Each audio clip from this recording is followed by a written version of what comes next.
फिर से बच्चे लोग आपका स्वागत है बायोलॉजी ड्रीमर्स पर। लास्ट क्लास में हमने एडवर्ब के पार्ट को देखा था और एडवर्ब का पार्ट हमने पार्ट 1 देख लिया था। आज पार्ट 2 हम लोग बात करने वाले हैं। एक्चुअली पार्ट 1 में हमने देखा था कि एडवर्ब होता क्या है और एडवर्ब के कुछ काइंड को हमने नोटिस कर लिया था, साथ साथ में कुछ स्पोकन देखा। आज एडवर्ब के काइंड्स को हम लोग फिर कंटिन्यू कर रहे हैं, जिसमें तीसरा काइंड हम लोग का बता रहा है। बाबू क्या बता रहा है जी? क्या बता रहा है? स्थानवाचक क्रिया विशेषण। इसको क्या बोलते हैं? स्थानवाचक क्रिया विशेषण। बोलो बोलो, कोई दिक्कत है चलेगा? अरे बाबा तू आ जाएगा तो क्या दिक्कत है? बोलो अब एडवर्ब ऑफ प्लेस यानी स्थानवाचक क्रिया विशेषण ये इसलिए बता रहा है कि an adverb place tells us where और एट व्हाट प्लेस, यानी कहां और किस जगह पर कोई एक्शन डन किया गया, यानी कुछ काम हो रहा है, कहां और किस जगह पर। इसका एग्जांपल देखिए, Kapil was sitting here. Kapil कहां बैठा हुआ है? यहां बैठा हुआ है, तो उसका एक्शन कहां है? यहां पे। फिर से बात करेंगे, बउआ क्या नाम है? Jully Julie is sitting here. Julie is sitting here. अच्छा धर लिया का तोरा? Julie is sitting here. तो यहाँ पे यानी यहाँ बैठी हुई, sitting here, cheating here नहीं, sitting here, ठीक है? Julie अच्छा chatting है नहीं, sitting है, chatting नहीं लिखवाया थे। Julie is sitting here. Second है he like there, यानी वो वहाँ रहता है। फिर तीसरा please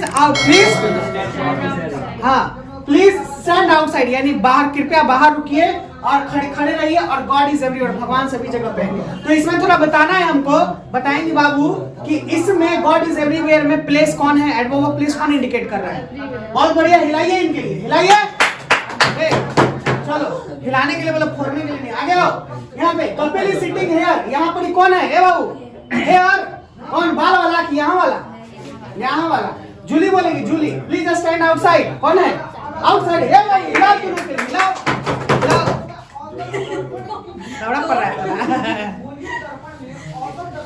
He lived there. इसमें बोलेगा अंकित देयर है लड़का। Adverb of frequency, adverb of frequency, adverb of frequency. इसका मतलब होता है बारंबारता, बारंबारता क्रिया विशेषण, यानी कितनी बार कोई चीज हुआ है। क्या हुआ है? कितनी बार कोई चीज हुआ है। And adverb of frequency tells us how often और how many times an action is done, यानी कितनी बार, ठीक है ना? और जैसे कितनी बार कोई एक्शन हुआ है, कितनी बार, हाउ ऑफन प्राय, और हाउ मेनी टाइम्स, यानी दोनों का सेम होगा। कितनी बार कोई एक्शन हुआ है, जैसे ही इज ऑलवेज लेट, वो हमेशा देर होता है, वो हमेशा देर होता है ना जी। He is always late, यानी वो हमेशा देर से आता है, देर से होता है, देर से कहीं जाता है, कुछ भी। He is always late, हमेशा लेट होता है वो। I called her again, मैंने उसे फिर बुलाया, यानी हर अगेन, फिर से बुलाया। तीसरा she often comes here, वो प्राय यहाँ पे आती है। और चौथा he told me twice, उसने मुझे 2 बार बोला। जैसे हम कभी कभी 3-3 बार बोलते हैं, तो ठीक है ना, उसने मुझे 2 बार बोला। तो इसमें बोलेगा, बाबा आप बोलिए तो, he told me twice में एडवर्ब ऑफ फ्रीक्वेंसी कौन है? ट्वाइस। बहुत बढ़िया, हिलाइए। अच्छा मारा। I called her again. बहुत, तुम बोलो कौन है इसमें? आई कॉल्ड हर अगेन में नहीं, अगेन। बहुत बढ़िया, बोला हिलाइए, बार फ्रीक्वेंसी का मतलब होता है बारंबार, कितनी बार कोई चीज हुआ, देखती है ना, फ्रीक्वेंसी उसी को बोलते हैं, यानी बार बार उसी को। कल हम बताए थे आप लोगों को फ्रीक्वेंसी का मतलब। बोलो ना। हाँ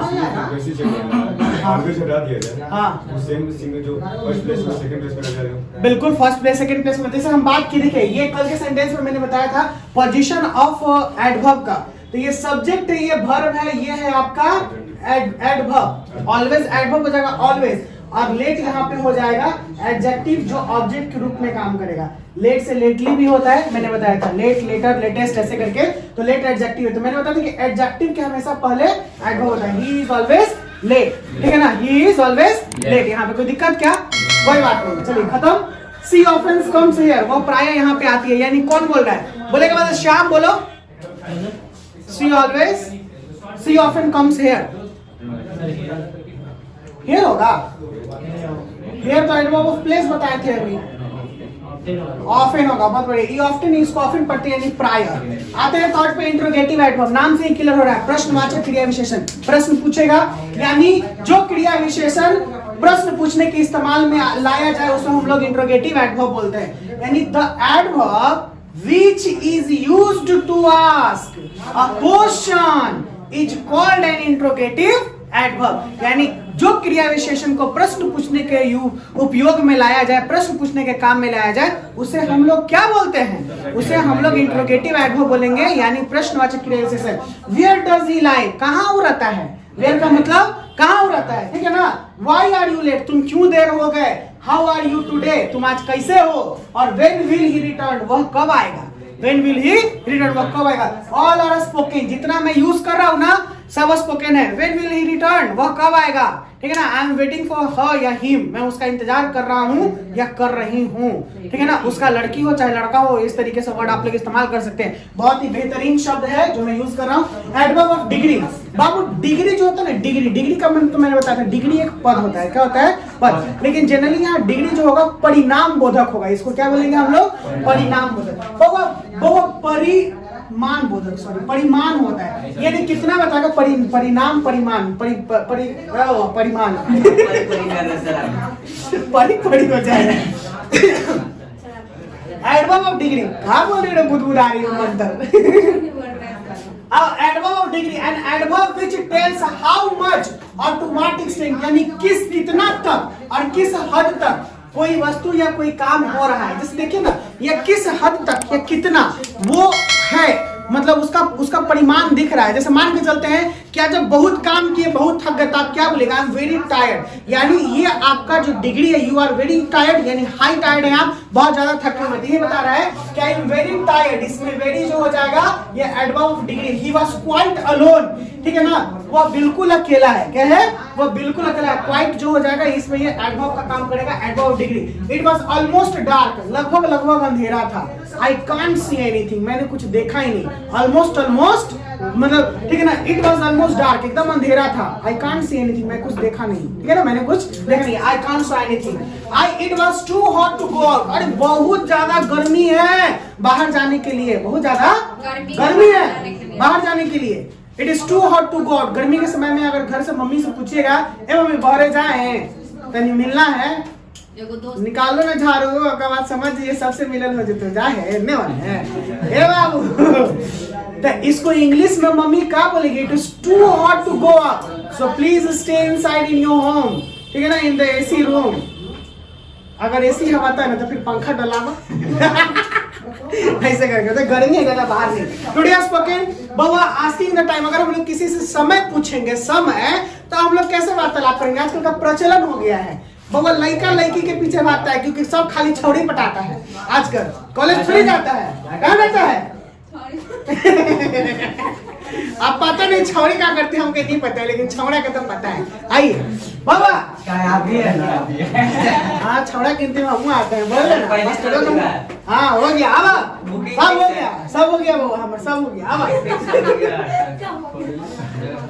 today spoken asking the time. अगर किसी से प्रश्न हम पूछेंगे, किसी से अगर प्रश्न के बारे में बात करेंगे, तो प्रश्न किस टाइप का भैया? समय के बारे में। किसके बारे में? समय के बारे में। अगर हम समय पूछे किसी से, तो अगर मान के चलिए सोहन के जगह पे आप अपने आप को रख लीजिए, आप पूछ रहे हैं व्हाट इज द टाइम। क्या पूछ रहे हैं? हमसे है, अच्छा ना, व्हाट इज द टाइम। जैसे हमसे पूछी, आप लोग पूछे किसी से, तो आप या सुहानी हो यहाँ पे कोई अपने आप में रख लीजिएगा जो टाइम होगा एग्जैक्टली। जैसे what is the time right now, तो टाइम इज राइट नाउ 6:58, तो हम बोलेंगे इट इज 6:58 नाउ, ठीक है ना। अब कितना हो गया? 6, इट इज 6:58, ऐसे करके। मैंने क्वार्टर पास्ट करके भी समझाया था, वो भी बात क्लियर होगा, क्योंकि अगर टफ तरीके से बताना है तो वो भी आप बात कर सकते हैं। फिर सोहन बोल रहा है, अब उसको पता है कि अब टाइम हो गया कॉलेज जाने का, और आप लोग को पता है कि अब टाइम हो गया छुट्टी का। किसका टाइम हो गया? छुट्टी का। तो आप बोल सकते हैं now it is the time for the class living, ठीक है ना। It is the class living now time, it is the time for class living, यानी क्लास का छुट्टी का, यानी खत्म होने वाला है, क्लास ओवर, ठीक है ना। It is the time of class over. तो it is the time for college, वहां पे वो बोल रहा है सोहन, अरे अब कॉलेज का समय हो गया। यहाँ पे आप कुछ भी वार्तालाप कर सकते हैं। थैंक यू अलॉट, समय बताने के लिए बहुत धन्यवाद। सुहानी बोलती है थैंक यू, यानी सुहानी दे दी बाबा, दे दी ए बाबू। तो इस सोहन अगर नहीं, मान के चलिए अननोन आदमी से पूछते हैं, तो आजकल अननोन जवाब क्या मिलेगा? घड़ी ना धैले का कि मोबाइल ना, आजकल तो मोबाइल के जमाने मोबाइल से देख लीजिए, लेकिन फिर भी ये पुराना हो गया, जिसमें मोबाइल घड़ी नहीं चलता था ना, उस समय really it is a very good prank to ask someone time, किसी से समय पूछने के लिए। पहले ए बाबा अभी ज्यादा नहीं, फिर गड़बड़ा जाएगा। रहते हैं, बाय बाय, फिर से मिलते हैं नए टॉपिक के साथ।